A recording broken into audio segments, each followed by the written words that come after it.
Hello అండి. నా పేరు నాగప్రతాప్. నాకు గత 20 సంవత్సరాలుగా ఎడ్యుకేషన్ ఫీల్డ్లో చాలా అనుభవం ఉందండి.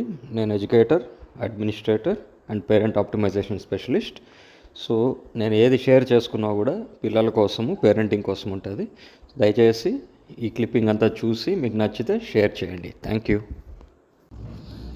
నమస్కారం అండి. పేరెంట్స్కి నేను ఒక విషయం గుర్తు చేయదలుచుకున్నాను, అట్లే ఒకసారి గైడ్లైన్స్ చెప్పదలుచుకున్నాను. సో మామూలుగా పిల్లలు పర్ఫార్మెన్స్ బేస్ చేసుకొని ప్రతిరోజు టెన్షన్ పడే వాళ్ళు ఉన్నారు అంటే అది పేరెంట్స్ మాత్రమే.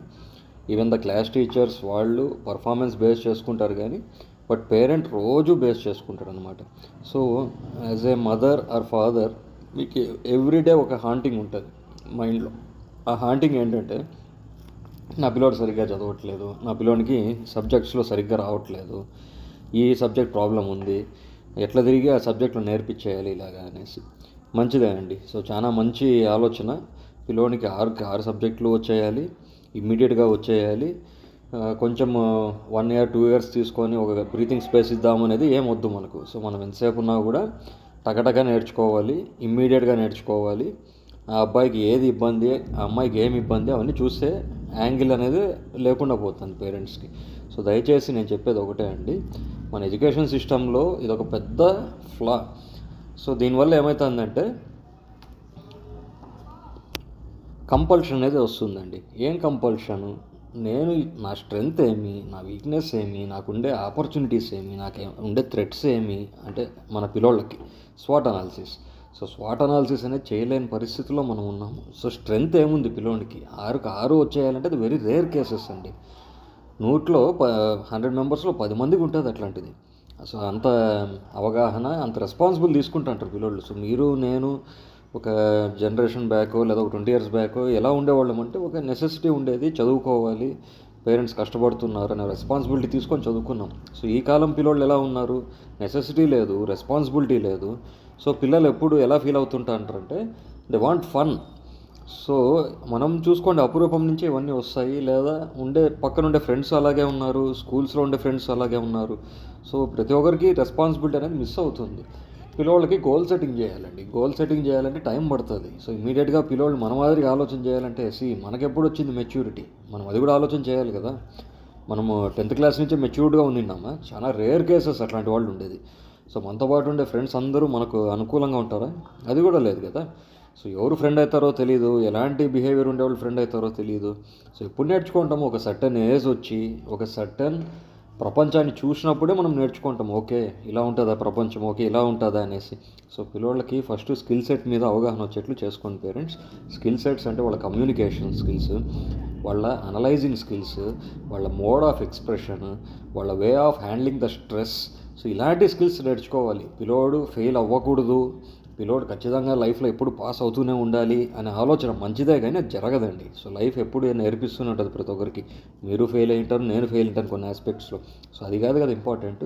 ఫెయిల్ అయినా కూడా లేచి ఎలా నిల్చుకోవాలి, ఎలా ఈ ప్రపంచాన్ని ఫేస్ చేయాలి, ఎలా కాన్ఫిడెన్స్ని డెవలప్ చేసుకోవాలి, ఎలాగా లోస్లో, ఎప్పుడు హైస్ ఉంటుంది కదా లైఫ్లో, లోస్లో ఎలా హ్యాండిల్ చేసుకోవాలి. సో ఇది నేర్చుకోవాలి పిల్లోళ్ళు. అది తప్పించి మనము ఇంకోటి బాగా గుర్తుపెట్టుకోండి, మన పేరెంట్స్ పెయిన్ పాయింట్నే బిజినెస్ చేస్తున్నారు బయట. సో పేరెంట్ పెయిన్ పాయింట్స్ ఏముంటాయి? ఎప్పుడు పిల్లోడి చదువు పెయిన్ పాయింట్ ఉంటుంది. సో ప్రతి పిల్లోడు చదివే పిల్లోడే ఉంటే మనం ప్రైవేట్ స్కూల్స్కి వేసుకునే అవసరం లేదండి. మనం గవర్నమెంట్ స్కూల్ కూడా పంపించుకోవచ్చు పిల్లోడు చదువుతా అంటే. సో మన దగ్గర ఇంటర్నెట్ ఫెసిలిటీ ఉంది, మనకు కావాల్సిన క్లాసెస్, ఆన్లైన్ క్లాసెస్ ఏదో ఇంకోటి చేయించుకోవచ్చు. ఎందుకు మనం సర్టన్ స్కూల్స్ అని, సర్టన్ సిలబస్ని సెలెక్ట్ చేస్తున్నాము? రేపు భవిష్యత్తులో పిల్లోడు బాగుండాలి, మంచి ఆలోచన. కానీ మనం ఇస్తాండే స్ట్రెస్, అనవసరమైన స్ట్రెస్ పిల్లోళ్ళ మీద రబ్ చేస్తున్నాము. సో పేరెంట్స్ మీరు ఎప్పుడైనా సరే ఒకటి గుర్తుపెట్టుకోండి, తనకి ఇంట్రెస్ట్ ఉండే ఫీల్డ్లో కూడా జాబ్స్ ఉంటాయి ఖచ్చితంగా, మంచి శాలరీ పే చేసే జాబ్స్ ఉంటాయి. అలాంటి జాబ్స్ ఏమున్నాయో అది మనం అనలైజ్ చేసుకొని ఫస్ట్ పిల్లోనికి ఆ మార్గం చూపించేట్లు ఉండాలి. అది వదిలేసిన్ను వాడికి ఏదైతే రోదో ప్రోగ్రెస్ తీసుకుంటేనే ఫస్ట్ కళ్ళు ఏం చూస్తున్నాయి, మార్క్స్ ఏవి తక్కువ వస్తున్నాయి అవి చూస్తున్నాయి. కానీ వాడు బాగా పికప్ అయిన సబ్జెక్ట్స్ కానీ స్కోర్ కానీ మనం చూడలేకపోతున్నాము. సో మనకుండే బిజీ స్కెడ్యూల్లో మనమే కూర్చొని చేయాలి అనేది ఏం లేదు. So first of all time ఇవ్వండి. పిల్లోడు పర్ఫామ్ చేయట్లేదా కొన్ని సబ్జెక్ట్స్లో, డోంట్ ప్యానిక్ అవ్వద్దండి దయచేసి. మీ ప్యానిక్ నుంచి మీ ఆలోచన చాలా మారిపోతూ వస్తుంది. ఈ బిజినెస్ చెప్పినాను కదా ఇందాక, పెయిన్ పాయింట్స్ బేస్ చేసుకొని బిజినెస్ చేసేవాళ్ళు, వాళ్ళకి చాలా టార్గెట్ అవుతారు మీరు. సో ఈ బిజినెసెస్ ఎలా ఉంటాయంటే అనవసరంగా ఏదో ఒక మైనస్ చూపించి పిల్లోళ్ళల్లో.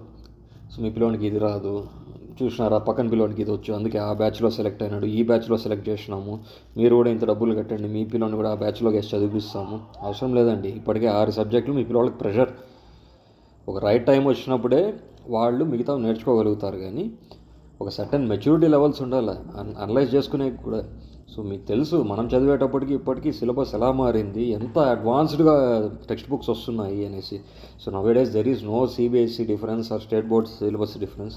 అన్నీ ఒకటైపోయినాయండి. ఎన్సీఆర్టీనే బుక్స్ ఫ్రేమ్ చేస్తుంది. సో 10th క్లాస్ వరకు పాపం పిల్లోళ్ళు 6 సబ్జెక్టులు నేర్చుకునే పరిస్థితి. అండ్ 590 వచ్చినా కూడా తక్కువ స్కోర్ అనే పరిస్థితి ఉంది కాంపిటీషన్. సో దయచేసి ఇంత స్ట్రెస్లో మన పిల్లల్ని మనమే బరువు పెంచొద్దండి. సో ఏదైనా అబ్బాయి కానీ అమ్మాయి కానీ నాకు పలానా సబ్జెక్ట్ రాదు అంటే అడిగి ఏం ప్రపంచం మునిగిపోయినట్లు కాదు, వాళ్ళ లైఫ్ అయిపోయినట్లు కాదు. కొంచెం ఓపిక పట్టండి. ఆ సబ్జెక్ట్లోనే ఎందుకు 100 రావాలని తాపత్రయపడతారు? అవసరం లేదు. అది కాకుండా వాళ్ళు స్ట్రాంగ్గా ఉండే సబ్జెక్ట్ ఏదో అది బేస్ చేసుకొని దాంట్లో ది బెస్ట్ ఇచ్చేట్లు చూడండి. సో దాంట్లో బెస్ట్ ట్రైనింగ్ వచ్చేట్లు చూసుకోండి. సో ఇప్పుడు పిల్లోళ్ళకి చాలా బాగా మంచి లైఫ్ ఉంటుంది. అది వదిలేసి ఎందుకంటే అనవసరంగా స్ట్రెస్ ఇస్తారు, మీరు స్ట్రెస్ పడతారు. సో పేరెంట్స్ అతిగా ఆలోచన చేసేది మానేసేయండి. ఫస్ట్ ఆఫ్ ఆల్ కూల్గా ఆలోచన చేసేది నేర్చుకోండి. అండ్ ఎవరేం చెప్పినా నిజము, మా పిల్లోనికి ఇది చదివిపిస్తానంటే మీ పిల్లోనికి కూడా చదివించమని కాదు. అది అలా కాదు లైఫ్. సో ఖచ్చితంగా నా పిల్లోనికి ఏం కావాలి, వాడు దాంట్లో ది బెస్ట్ ఉన్నాడు. ఫస్ట్ స్వాట్ అనాలిసిస్ చేయండి. Strength, weakness, opportunity, threat. So strengths అంటే ఆ పిల్లోడు ఏ ఏరియాలో స్ట్రాంగ్ ఉన్నాడు, కమ్యూనికేషనా, లాంగ్వేజ్ స్కిల్సా, రైటింగా, రీడింగా, లిజనింగా, ఏ స్కిల్స్లో ది బెస్ట్ ఉన్నాడు అది స్ట్రెంగ్స్ తీసుకోవాలి మనం. ఏ సబ్జెక్ట్ బెస్ట్ ఉన్నాడు స్ట్రెంగ్త్. వీక్నెస్, ఏ సబ్జెక్ట్ వాడికి ఇబ్బంది పెడుతుంది, సరే దాంట్లో 100 కాకపోయినా కూడా ఒక రకంగా పికప్ చేసేట్లు ఏముంది మన దగ్గర.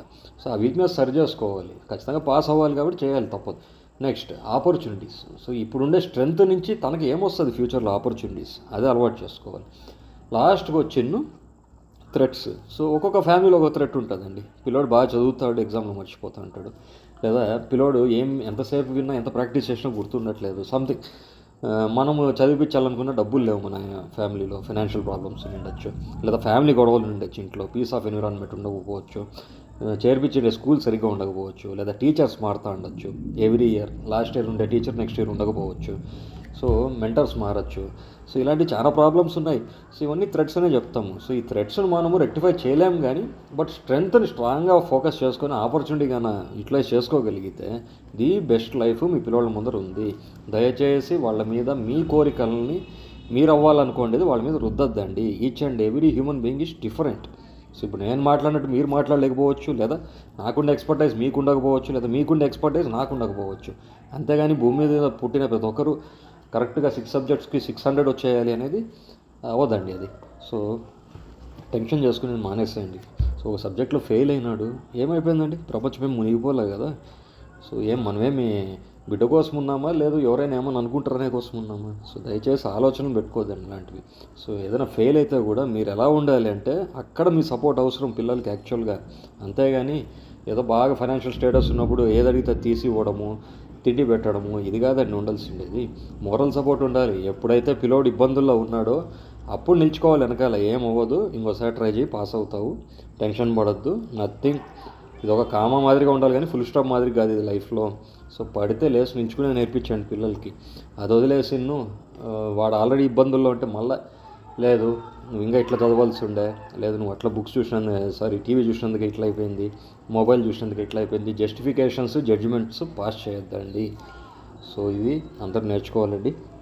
ఈ మెసేజ్ ఖచ్చితంగా అందరికీ అవసరం. ఎందుకంటే after all we are human beings. ఎంతున్నా సరిపోదు. 590 వస్తే 597 ఫస్ట్ ర్యాంక్ అనుకుంటే 597 ఎందుకు రావాలనే అడుగుతాం, ఎందుకు రాలేదని అడుగుతాం మనం పిల్లోడిని. అంతేగాని 590 వచ్చినందుకు కంగ్రాట్స్ చెప్పేవాళ్ళు చాలా తక్కువ మంది ఉంటారు. సో దయచేసి పిల్లోడికి ఎంతలో ఉన్నా కూడా this is a very short life కదా. సో మీ టెన్షన్స్ నాకు అర్థమవుతున్నాయి, కానీ ఆ టెన్షన్ని పిల్లోడి మీద ఎట్టి పరిస్థితుల్లో రుద్దద్దండి. సో లైఫ్ అనేది ప్రతి ఒక్కరికి ఉంటుంది. ఏమంటే చదువుకోలేని వాళ్ళు లైఫ్లో లేరా ఇప్పుడు?